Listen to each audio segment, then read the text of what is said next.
come up on the short end of that deal. It's better when they just start it clean again, and that's what you're about to see here.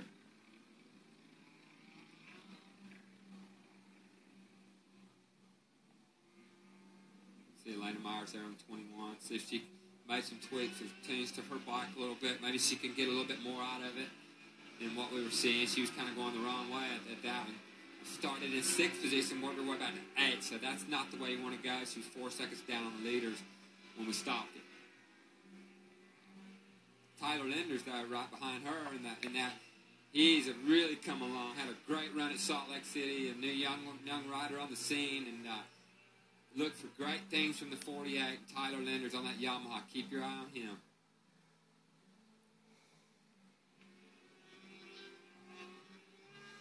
I think this is as competitive a class that we have in the AMA right here. It doesn't get any tougher than this. And man, it's a great way to cut your teeth, to kind of prepare you for that Daytona Sport Bike step if you can make it.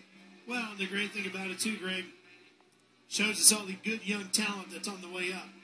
No question, Ralph. And one of the young talent is the number 17 of Zach Herron, who is Josh Herron, Monster Energy Graves Yamaha Superbike pilot, his younger brother. And he crashed in this race earlier, a little low side on the left side of the bike, and restarted. He was running, but this gives him the opportunity to get back with the group and probably pass some riders. He was so far back, he would have been alone in the position to 17. I talked to him just before he rolled out on this lap, and he says that everything's fine. It was just a, tuck in the front. Nothing's hurt. The bike's okay. So he's ready, and with his race face back on, he's hoping to get a much better result than where he's going to be gridded towards the back of this race. Yeah, I talked to him last night, Greg, at the local dirt track out here in Plymouth. Really cool event. I encourage everybody to go out there next year and watch that. But he's not been real comfortable with the front end of that thing at this racetrack. It's just the lack of confidence, I think, is what he's missing in the front. And obviously he's feeling the right things because he rode right off the front tire. So maybe he's made some tweaks and tunes to that Yamaha to give himself a little bit more feel coming into the second part of the race. And we'll see. Keep your eye on the 17. Zach Herron, he's the second Herron out here that went out. And I know there's a third one in the pipeline coming.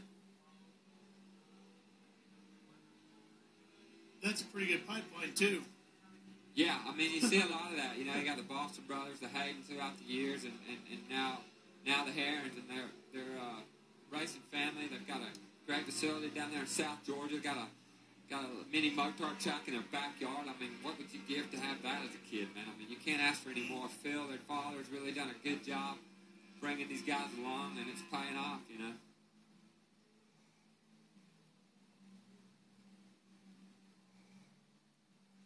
Back to the grid.